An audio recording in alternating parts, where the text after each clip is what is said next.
Hi, everyone. I'm Craig Pierner.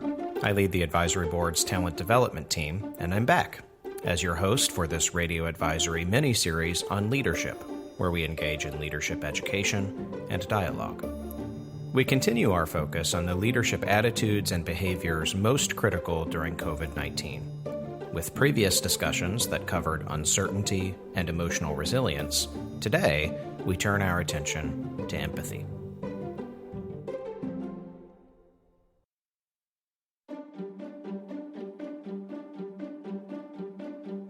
If you wanted to design a system to break empathy, you could scarcely do better than the society we've created, contends Jamil Zaki, a professor of psychology and director of the Stanford University Social Neuroscience Laboratory, in his insightful book, The War for Kindness: Building Empathy in a Fractured World. During the pandemic, I returned to Zaki's book, and two things immediately haunted me. One, in a chapter about healthcare professionals, Zaki claims there's a dangerous cycle of empathy, exhaustion, and callousness in medicine, and it's accelerating. Two, in his introduction, Zaki writes, the modern world has made kindness harder. Rituals that bring us into regular contact, attending church, participating in team sports, have given way to solitary pursuits. Wow, how has COVID-19 exacerbated those two things? The good news? In his book, Zaki is convincing and comprehensive in his argument that empathy is a skill, not a fixed trait. And if it's a skill, then it's one we can enhance through thoughtfulness and effort. Today's guest agrees and has extensive experience in working with health system leaders in building and deploying empathy. Meet Matt Corner, who leads the Advisory Board Fellowship, our cohort-based executive leadership experience. Some 2,500 healthcare industry leaders from 250 institutions have graduated from the fellowship, which equips leaders to navigate transformative change amid complexity. Welcome, Matt. It's great to have you on the program. Thanks, Craig. Great to be here. So, Matt, I know that you typically spend your days focused on building leadership capacity among executives. I don't think that has changed with COVID, but I imagine it's more virtual now. So tell me, how are things going with all of this? Well, obviously the circumstances aren't great, but there are some silver linings to being virtual. A lot more time at home with family. Been doing a lot more baking with my daughter. That's one of our pastimes. She's just hitting her teenage years, so I'm trying to enjoy the moments when she is still enjoying my company. I doubt it will be much longer. And what's been the most delicious baked good? Chewy ginger cookies with lemon icing. I might have to ask you to post the recipe on that with the show notes. Sounds pretty good. Mm-hmm. Yeah. All right. So how's the work going? Our purpose is supporting leaders and the organizations they serve in meeting moments exactly like this, where the traditional means by which we do that may not be at our immediate disposal. That challenge remains. So still working with executives, spending my time in individual conversations, working with small groups, and really just making space to listen. Curious, Matt, as you've been having these individual and small group conversations with healthcare leaders since the onset of COVID-19, how are they going and what kind of themes are you hearing? Well, it's the entire spectrum. I've heard from leaders enormous pride and admiration for their teams. I've heard a lot about a great sense of inadequacy as well, of leaders feeling like they simply aren't in a position to meet this moment. There's no way they can succeed. As a coach, the job is to give someone the space to reflect, to find clarity, and to be able to meet that moment. Obviously, this crisis requires the same space, but more of it, and that space carries just a much heavier weight. So as you give leaders that space, how are they filling it? What kinds of things are you hearing? One of the things about being able to provide that space is that people typically use it to be human and be vulnerable.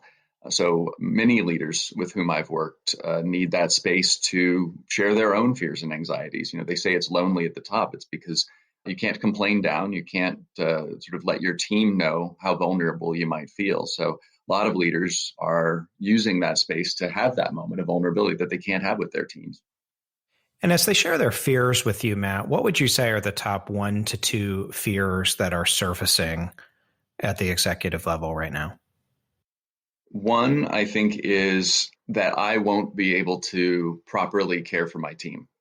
We are asking people to put themselves in harm's way, plain and simple. Now, there is a degree to which that's always the case, but this is a global pandemic, literally asking frontline caregivers every single day to put themselves in harm's way in a way that, and at a scale that we really haven't before.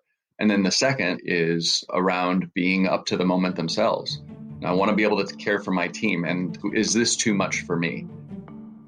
Well, those are sobering themes that you're hearing, and certainly, Matt, a testament to the relationship that you've built with these leaders, that they feel they can come to you and have that space with you. So I really appreciate that you've given us some insight on what you're hearing.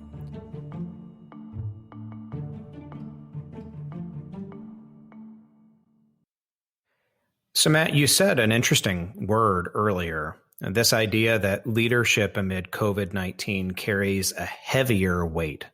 Tell me more about what you mean by that. Well, it really comes down to the human complexity involved. We will need to bring our most compassionate and emotionally intelligent selves to the table as we get through to the other side of this crisis. Leaders are having to really consciously and proactively create time for noticing and caring for others. They have to cross the side of sympathy into the trenches of empathy. Okay, so that expression, you're a man of beautiful words, Matt. That expression suggests that empathy and sympathy aren't the same thing. Well, it really boils down to the experience of the person extending the sympathy or the empathy. Sympathy is, that sounds really hard. I'm sorry that's happening to you. So, for instance, I could extend sympathy to my wife for the pain she experienced in childbirth, but I could not empathize with that experience as I have never had it.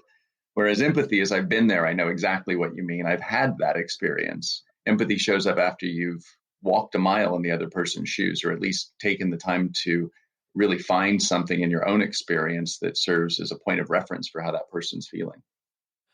In the book I mentioned earlier, The War for Kindness, Jamil Zaki points out that empathy is an umbrella term. And I really liked his description of empathy's elements. It's got an element of sharing, it's got an element of thinking about, and then it has an element of caring about others' feelings, with different doses of each of those depending on the situation, and each of those helping us be empathetic. Do you agree that empathy is kind of this umbrella that involves those elements? Absolutely. For example, when I'm working with a leader, if I help a person notice that they're struggling to be empathetic, we'll explore why. One reason may be that that leader can't relate to the person's experience. We'll emphasize some, we'll call them thinking about exercises, where leaders are encouraged to take the perspective of the other, really try to occupy that perspective. In other cases, we may be really familiar with the experience of others, but we may need to focus a bit more on the barriers that we face in caring about those experiences. Matt, you just used this expression as you were describing the work that you do in coaching of exercise, and that makes it seem like empathy is work. To what extent do you think that empathy is natural versus something that does indeed take work, that requires exercise, if you will? I mean, I think there are a lot of natural instincts that help us with empathy, the way the babies begin to mimic the cries of other babies. And I think, some of us may be more naturally inclined toward empathy. But that said, and you pointed this out in your introduction, the modern world and the extraordinary complexity and pressure in which we live goes a long way to stifle empathy. That's why we have to decide to practice empathy and to consciously practice empathy. So it does take some work. Yes, it takes a lot of work, because just as we may have as human beings, we have the natural ability to empathize, we're also naturally somewhat self-centered. Tell me more about some of the things in the modern world, and especially the modern healthcare world, that you think stifle some of those empathetic instincts that we possess as humans. We crave certainty. Oftentimes, the way that presents in an organizational setting is a command and control structure. And sometimes leaders are drawn to that structure as well, and crisis can justify it. There may be a role for a more directive or command and control approach, but generally speaking, a just do it mentality can quash empathy and leave people feeling objectified. Some leaders ignore the emotion of the moment. They act like it's not happening. And some chastise or have a divide in their mind between the kinds of emotions that are acceptable in a professional setting versus a non-professional setting. Yeah, I had someone say to me a few years ago that he felt he was people's bosses, not their therapist. Yes, yes.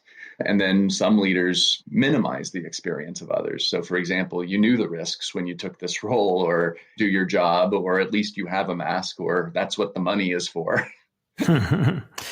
So, Matt, I'm thinking about the things that you just mentioned, like a tendency towards command and control, acting like this isn't happening or stifling emotions about it. And it seems to me like the pandemic might actually further some of those things that stifle empathy. Would you agree we're at even greater risk given what's happening right now? Absolutely. As I said, we have the ability to be empathetic toward others, but we tend to be naturally self-centered as well. We take care of ourselves. I mean that almost in a clinical sense. And when we feel under assault, and frankly, this moment has everyone feeling under pressure, under assault, at risk, it is really, really difficult to care for others if one feels that their own needs aren't being met. So, moments like this where we see the pressure turned up as high as the pressure is here and for everyone at the same time, that is a recipe for an inability to extend empathy in the way that it needs to be at this moment. So you've certainly given us some examples of some of the unempathetic things to which we're prone, especially in a moment like this. Let's turn our attention now to how we can be better. What do you advise a leader do when he or she might be struggling to be empathetic or is seeing that others need more empathy from them? Well, it's typically not the stuff you learn in business school. Some people learn it at home. Some learn it organically over time from, as you said, Craig, sharing, thinking about, caring about the experiences of others, conscious practice. It's about engaging with team members in a way that minimizes judgment, that puts your own agenda, your own stuff aside for a minute, and that communicates your understanding of their feelings. Matt, I'm going back and thinking about the leader I mentioned earlier who told me once, I'm a boss, not a therapist. Right. For the leader who's prone to that point of view and might think that the stuff you just mentioned, put my own stuff aside, minimize judgment, is therapy and not leading, how would you suggest that person change his or her point of view about this? Well, I think it's understandable, but really what it comes down to is purpose. Think of it this way. What can I do to address the emotional barriers that are getting in the way of my team succeeding? This is about success. This is about getting important things done, meeting a moment like this. And if in fact, one barrier to getting those things done, one barrier to meeting this moment is helping people get unstuck emotionally, that's something that from a leadership standpoint becomes our responsibility. It's the same for how we take care of patients. We need to be able to engage them. We could certainly approach it in a technical manner, but it's care. And so approaching patients, listening to them, leaving them with the feeling that they're genuinely cared for is important to the care process. I appreciate what you've just done because you've framed, I think, empathy's business purpose, if you will. Yes. If empathy is what's necessary for my team to thrive and not just survive through this, then that's what I need to do. And that's why this moment requires special attention to empathy.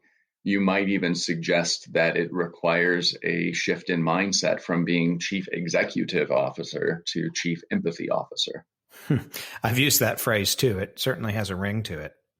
It rings true. COVID-19 is requiring leaders to be more empathetic than ever before.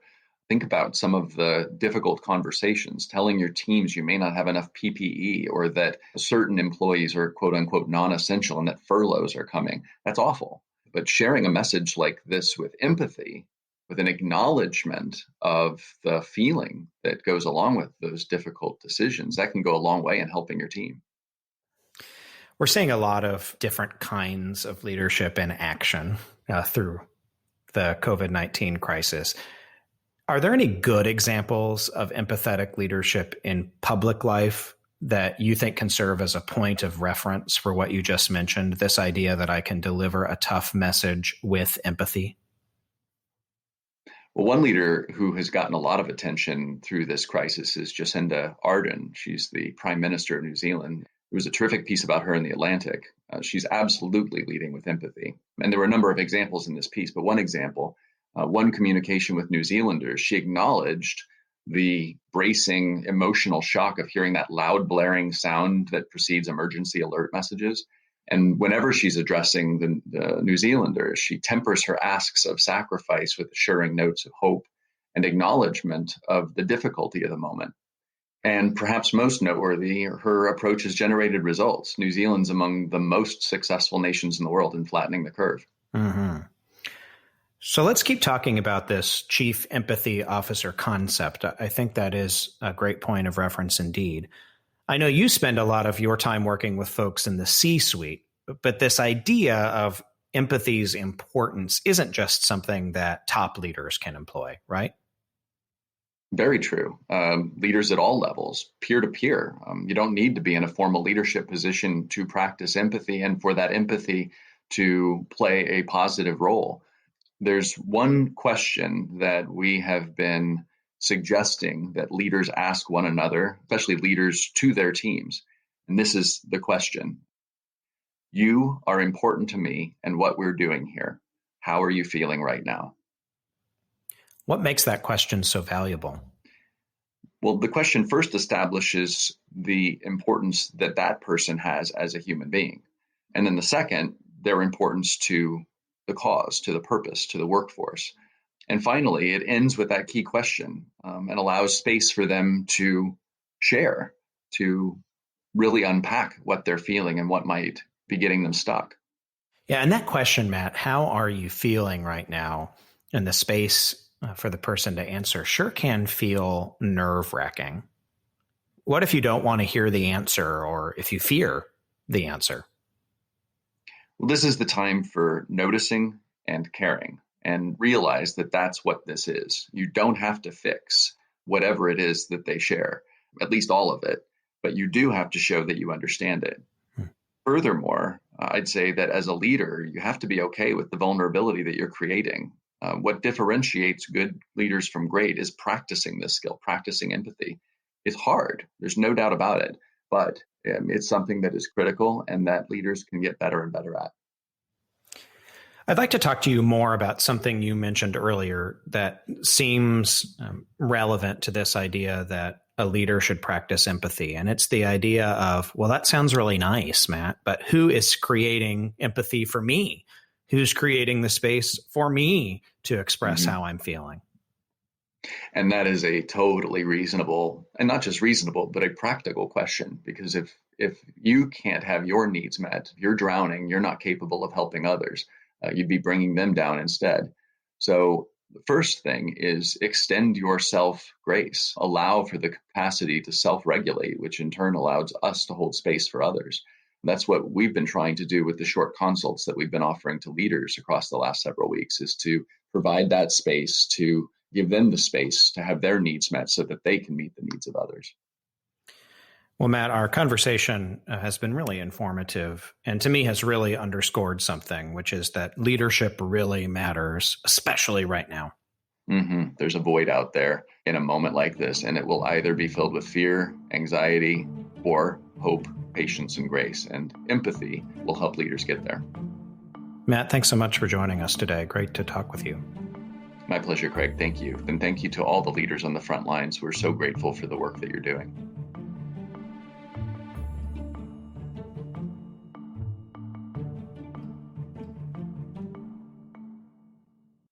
Leadership is a mix of knowledge, skills and behaviors, and attitudes. Matt just helped us see this mix when it comes to empathy. We learned that leadership in this moment requires foundational knowledge. What is empathy and how is it different from sympathy? The right attitude, choosing to see empathy's value, and the right behaviors. For example, creating space for your workforce to share how they're feeling right now. That last point, creating space for your workforce to share how they are feeling, is especially important at this moment. Between the personal and organizational stresses of COVID-19, how COVID infection and death rates have exposed health disparities, and how the killings of George Floyd and others have re-exposed our nation's systemic racism, your team is most likely feeling a set of acute emotions right now.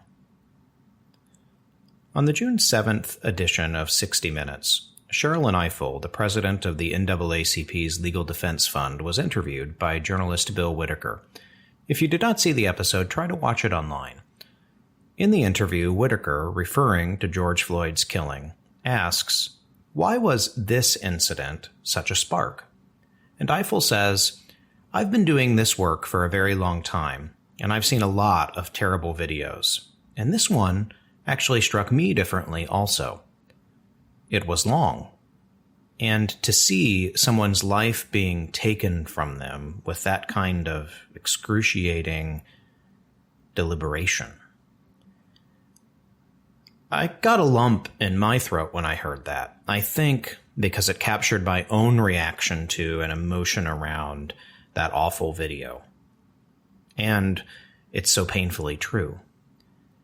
To me, it served as a reminder of how the spark that Whitaker references in his question requires that we create space right now to empathize, particularly with our colleagues who are members of communities affected by systemic racism. Ask how they are feeling, show interest in how racism has affected their lives. I'm hopeful that the empathy leaders are going out of their way to extend at this time will, at the very least, show team members who are experiencing acutely heightened emotions that you care. I also hope it may fuel the ongoing dialogue and systemic change it's so clear we need. On that note, try to tune in to Radio Advisory Episode 19, where Ray Woods speaks with my colleagues Michelet Simmons and Darby Sullivan about why racism is a healthcare issue. As we have discussed empathy today, I hope you've realized if you're worried about understanding your workforce and what they're experiencing during this time, others are too. You are not alone.